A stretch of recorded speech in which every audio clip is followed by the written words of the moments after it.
자, 이번에는 그 나경원 의원 아들의 입시 그 관련 내용을 살펴보도록 하겠습니다. 국정감사에 나온 내용인데, 박은정 의원이 이렇게 아주 강하게 질책한 내용입니다. 내용인즉슨 나경원 아들 입시 비리에 무혐의를 준 검사 등장, 이 내용입니다. 자, 22년 서울중앙지검 형사부장이었던 이남흠 당시 부장검사가 25년 7월 올해 의정부 지검장으로 승진해서 갔습니다. 그런데 박은정 의원 말에 따르면 그 이남흠 부장검사, 현재는 이제 의정부 지검장이죠. 이 이남흠 의정부 지검장이 나경원 의원 아들의 입시 비리에 대해서 피의자 조사하지 않고 그 다음에 압수수색도 한 번도 하지 않고 무혐의 처리했다는 거예요. 그리고 부모인 나경원 의원과 김재호 그 법원장을 단 한 차례도 부르지 않았다. 그러니까 이 이남흠 지검장이 별다른 반박을 하지 못해요. 저는 문제가 있다고 생각합니다. 의정부 지검장님 나와주세요.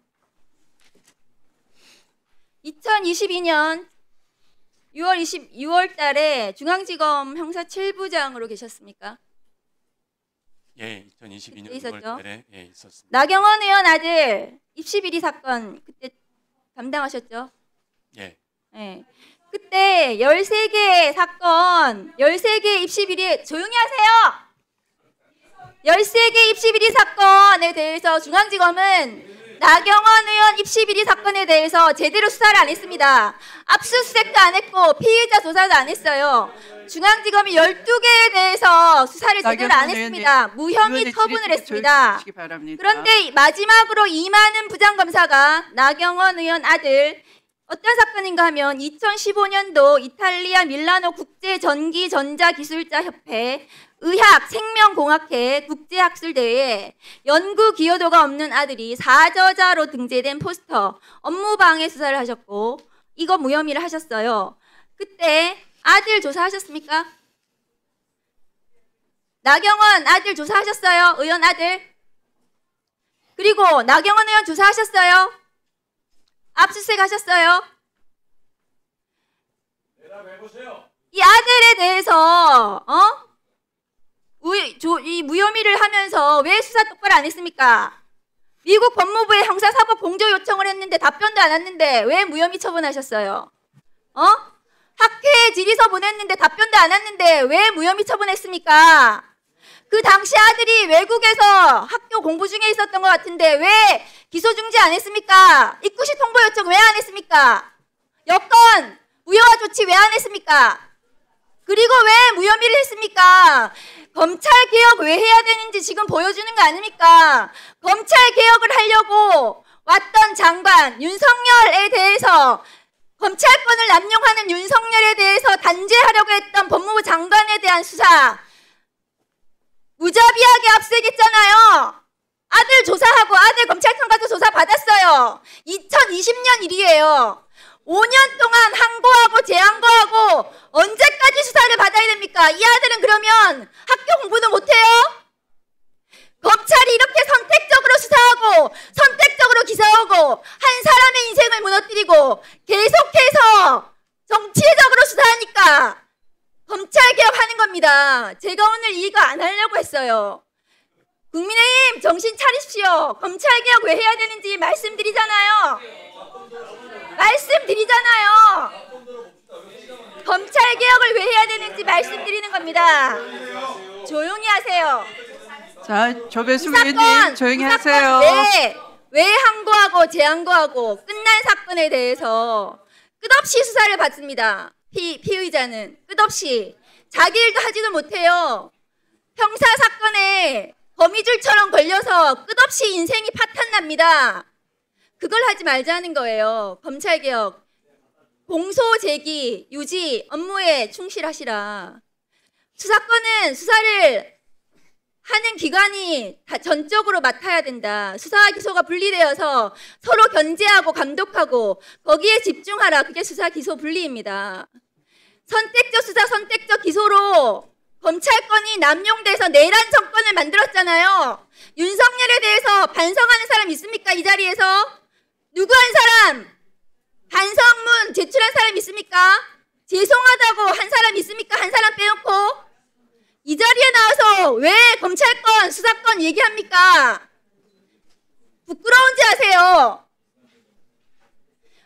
왜 지금 법사위원장의 가족에 대해서 사건에 대해서 얘기합니까? 그거는 다 끝난 사건인데 그 아들이 그러면은 아무것도 안 하고 한국에 있으면서 계속 수사받아야 됩니까? 불려다니는 대로. 그 아드님 압수수색할 때 뭐가 나오는지 아세요? 그거 알면은 아무도 말 못할 겁니다. 이만은 검사장님, 네. 후배들을 데리고 계시잖아요. 본인이 이런 수사했던 것에 대해서 반성하시고 후배 검사들을 잘 가르치십시오. 이상입니다.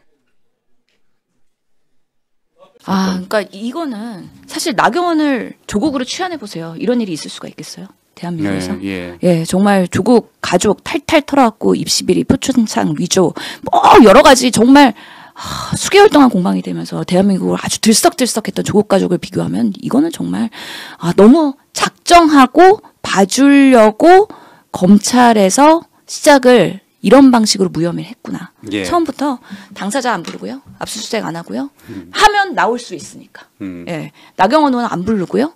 뭐 이렇게 고소고발돼도 그거 조금 시간 지나고 어느 정도 되면은 기운 빠져가지고 이거는 무혐의 처리 이렇게 작정한 거 아닌가라는 생각이 들어서 상당히 불공정한 검찰에 지금 왜 개혁이 되어야 되는지 그런 모습들의 대표적인 나경원과 조국의 그런 상징적인 모습이라고 생각을 합니다. 13개 혐의로 지금 그 고소고발돼가지고 수사 대상이었다는 거잖아요. 12개는 이미 했고 무혐의가 됐고 나머지 하나 남은 거 포스터에 아무런 연구에 대한 기여하지 않았는데 공저자로 사저자로 들어갔던 거잖아요. 박은정 의원이 얘기하니까 알았잖아요. 그렇죠. 무혐의한 거 몰랐잖아요. 아니 왜 우리 조국 가족은 뭐 사모펀드부터 해가지고 5만 가지 사건에 대해서 우리가 다 알고 있고 결국 다 취소돼갖고 이번에 극감에서도 사실 그 부산대 총장 나와가지고 아니 뭐 그 동양대 표창장 그거랑 상관없이 어차피 입시 비리에서 일부라도 사적인 그런 문제점이 있으면 다 취소당하는 거다 이렇게 강력하게 얘기하는 거잖아요. 그만큼 입시는 우리 국민들한테는 매우 민감하고 매우 공정하게 다룰 수밖에 없는 주요한 사안인데도 불구하고 누구한테는 이렇게 엄혹한 잣대를 대고 누구한테는 이렇게 아무렇지도 않게 솜방망이를 하고 정말 왜 이렇게 대한민국이 불공정해졌느냐.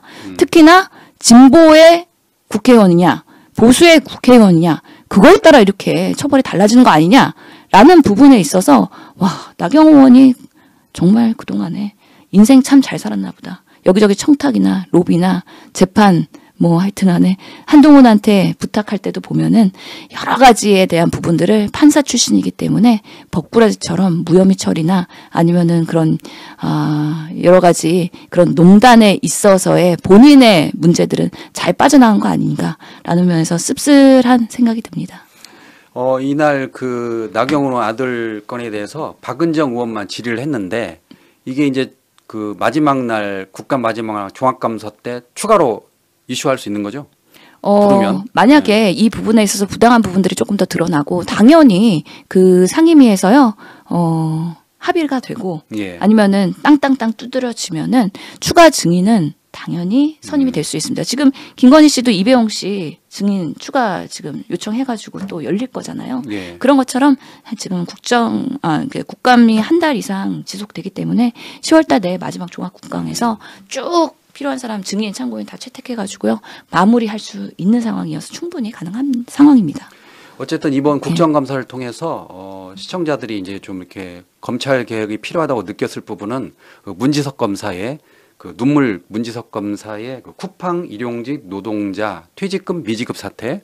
지금 어미준 그 검사는 문지석 검사가 사실이 아니다고 맞서고 있는데 그 건하고 그다음에 이번에 나경원 의원 아들의 무혐의에 대해서 많은 시청자들이 새롭게 아신 것 같아요. 저는 그래도 민주당이 다수당이 되고 그리고 이제 정부 여당으로서의 지금 역할을 하고 있지 않아요? 그렇기 때문에 이런 사법에서의 여러 가지 비위, 비리 이런 것들이 그나마 드러나고 있는 거라는 생각이 듭니다. 여전히 뭐 윤석열 정권이다. 그래서 만약에 끔찍하지만 국민의힘이 다수당이다. 이런 것도 다 묻힙니다. 다 은폐됩니다. 그냥 억울한 사람들은요. 평생 그냥 소거리 하면서 사는 겁니다. 그럼에도 불구하고 지금 그래도 법사위가 민주당 그리고 진보 예, 의원들이 다수이기 때문에 열심히 싸워주고 일하고 있기 때문에 그나마 빙산의 일각이라는 대표적인 사례들이 지금 드러나고 있는 거 아닌가. 이 검사도 보면은요. 아니 어떻게 지검장이었던 사람이랑 이렇게 대놓고 싸울 수가 있어요? 있을 수 없는 일이거든요. 검사의 카르텔과 이 수직 상하관계에서 있을 수 없는 어떻게 보면 항명일 수도 있는 그런 정말 상황인데요. 그래도 당당하게 얘기하면서 눈물로써 국민들한테 호소하는 게 지금은 받아들여지고 있고 아 이렇게 해도 내가 당당하게 검사의 그런 역할을 할 수 있구나라는 세상이 됐기 때문에 가능한 거 아닐까 싶어서 아 그래도 세상은 너무 더디긴 하지만 조금씩은 발전하고 변하고 있구나. 그리고 치부 같은 부분들이 계속해서 바뀌어가면서 기득권이 많이 깨지고 우리 사회가 이렇게 평평해졌으면 좋겠다. 그런 생각을 많이 하게 되는 요즘의 정치 뉴스의 그런 논평입니다.